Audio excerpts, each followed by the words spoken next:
ನಮಸ್ಕಾರ ಸ್ನೇಹಿತರೆ, ಇವತ್ತಿನ ದೊಡ್ಡ ಅಂತಾರಾಷ್ಟ್ರೀಯ ಸುದ್ದಿಯೊಂದು ನೋಡೋಣ.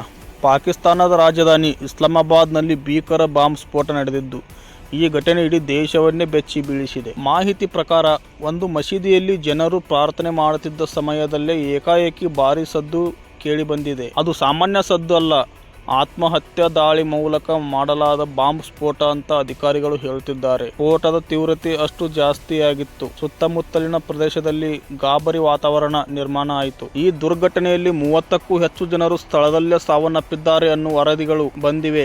150ಕ್ಕೂ ಹೆಚ್ಚು ಜನ ಗಾಯಗೊಂಡಿದ್ದು, ಅವರಲ್ಲಿ ಕೆಲವರ ಸ್ಥಿತಿ ಗಂಭೀರವಾಗಿದೆ. ಗಾಯಾಳುಗಳನ್ನು ತಕ್ಷಣ ಸಮೀಪದ ಆಸ್ಪತ್ರೆಗೆ ಕರೆದೊಯ್ಯಲಾಗಿದೆ.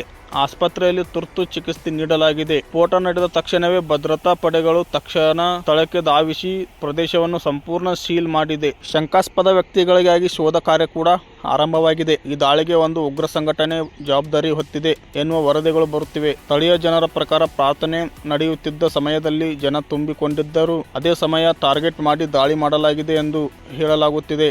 ಇದರಿಂದ ಸಾವಿರ ಸಂಖ್ಯೆ ಹೆಚ್ಚಾಗಿದೆ. ಪಾಕಿಸ್ತಾನ ಸರ್ಕಾರ ಈ ಘಟನೆಗೆ ತೀವ್ರ ಖಂಡನೆ ವ್ಯಕ್ತಪಡಿಸಿದೆ. ದೇಶದ ಹಲವೆಡೆ ಹೈ ಅಲರ್ಟ್ ಘೋಷಿಸಲಾಗಿದೆ. ಪ್ರಮುಖ ಧಾರ್ಮಿಕ ಮತ್ತು ಸಾರ್ವಜನಿಕ ಸ್ಥಳಗಳಲ್ಲಿ ಭದ್ರತೆ ಹೆಚ್ಚಿಸಲಾಗಿದೆ. ವಿಶ್ವದ ಹಲವು ದೇಶಗಳು ಕೂಡ ಈ ದಾಳಿಯನ್ನು ಖಂಡಿಸಿದೆ. ನಿರಪರಾಧಿಗಳ ಮೇಲೆ ದಾಳಿ ಮಾಡುವುದು ಮಾನವೀಯತೆಗೆ ವಿರುದ್ಧ ಎಂದು ಪ್ರತಿಕ್ರಿಯೆ ಬರುತ್ತಿವೆ. ವಿಶ್ವದ ಹಲವು ದೇಶಗಳು ಕೂಡ ಈ ದಾಳಿಯನ್ನು ಖಂಡಿಸಿವೆ. ನಿರಪರಾಧಿಗಳ ಮೇಲೆ ದಾಳಿ ಮಾಡುವುದು ಮಾನವೀಯತೆಗೆ ವಿರುದ್ಧ ಎಂದು ಪ್ರತಿಕ್ರಿಯೆಗಳು ಬರುತ್ತಿವೆ. ಒಟ್ಟಿನಲ್ಲಿ ನೋಡಿದರೆ, ಇಸ್ಲಾಮಾಬಾದ್ನಲ್ಲಿ ನಡೆದ ಈ ಬಾಂಬ್ ಸ್ಫೋಟ ಮತ್ತೆ ಒಮ್ಮೆ ಭದ್ರತೆ ಮತ್ತು ಉಗ್ರವಾದ ಪ್ರಶ್ನೆಯನ್ನು ಮುಂದಿಟ್ಟಿದೆ. ನಿರಪರಾಧ ಜನರ ಜೀವ ಹಾನಿಯಾಗುವುದು ತುಂಬಾ ದುಃಖದ ಸಂಗತಿ. ಇನ್ನಷ್ಟು ಅಪ್ಡೇಟ್ಗಳಿಗಾಗಿ ನಮ್ಮ ಚಾನಲ್ ಅನ್ನು ಸಬ್ಸ್ಕ್ರೈಬ್ ಮಾಡಿ.